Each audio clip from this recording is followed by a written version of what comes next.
Hello বন্ধুরা, good morning সবাইকে। সবাই কেমন আছো? নিশ্চয়ই ভালো আছো। দেখো, আমি সকালবেলা ঘুম থেকে উঠে আমার গপু সোনাকে তুলে খাবার দিয়ে দিয়েছি। দিয়ে আমি এবার চা নিয়ে এসেছি। দেখো, চা রুটি আর এর জন্য জল খেয়ে চা খাবে। দেখো, এখনও ঘুমাচ্ছে। দেখো কীভাবে পড়ে পড়ে ঘুমাচ্ছে।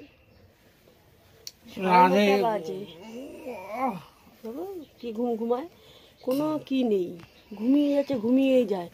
বেটা ছেলে মানুষ যদি এতক্ষণ ধরে পড়ে পড়ে ঘুমায়, বুঝলো। আমি এখন চা খাবো। খেয়ে ছেলে টিফিন করেছি, ছেলে কাজে বেরোবে।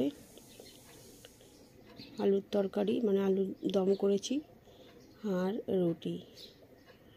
ছেলে ওটা নিয়ে কাজে যাবে। আমি আবার আসছি। টাটা সবাইকে। হ্যালো বন্ধুরা, দেখো আমি আবার চলে আসলাম। কি রান্না করলাম তাই দেখাতে চলে এসেছি। আমার রান্না হয়ে গেছে, আজকে রবিবার তো তাই দেরি হয়ে গেছে। দেখো, পাবদা মাছ বেগুন দিয়ে পাবদা মাছ করেছি। আর বেশি কিছু করিনি, তেল বেগুন। দেখো, যেটা হলো তেল বেগুন, বুঝছো। আর মাংসটা ভিজিয়ে রেখে দিয়েছি, হয়নি কারণ ছেলে বাড়িতে নেই, যেহেতু মাংসটা করতে পারিনি। রাত্রিবেলা ইচ্ছা আছে করার। দেখি কতদূর। ভাতও হয়ে গেছে। দেখো, আমরা খেতে বসে পড়েছি।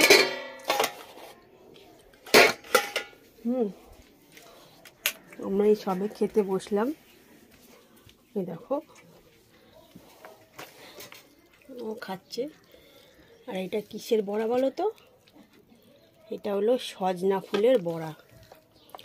তেল বেগুন, সজনা ফুল, মাংস।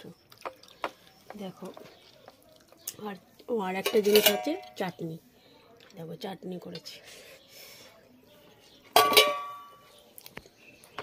দেখেছো, এই পর্যন্ত আমাদের এখন কটা বাজে দেখো ঘড়িতে? 4টে বাজে ঘড়িতে। আর আমরা এখন খেতে বসেছি। আমার গপুকে ওই যে পুজো দিয়ে ওর খাওয়া হয়ে গেছে, সবাই দিয়েছি পুজো দিয়ে, ওর খাওয়া দাওয়া হয়ে ওর বাসন টাসন ধুয়েও রেখে দিয়েছি। আর আমরা এখন নিজেরা খেতে বসেছি। দেখো, কেউ কিছু মনে করো না, আমরা উপরেই খাই, কারণ জায়গাটা শর্ট আছে বলে আমরা উপরেই টেবিল পেতে খাই। ঠিক আছে, টাটা সবাইকে, আমরা রাখছি।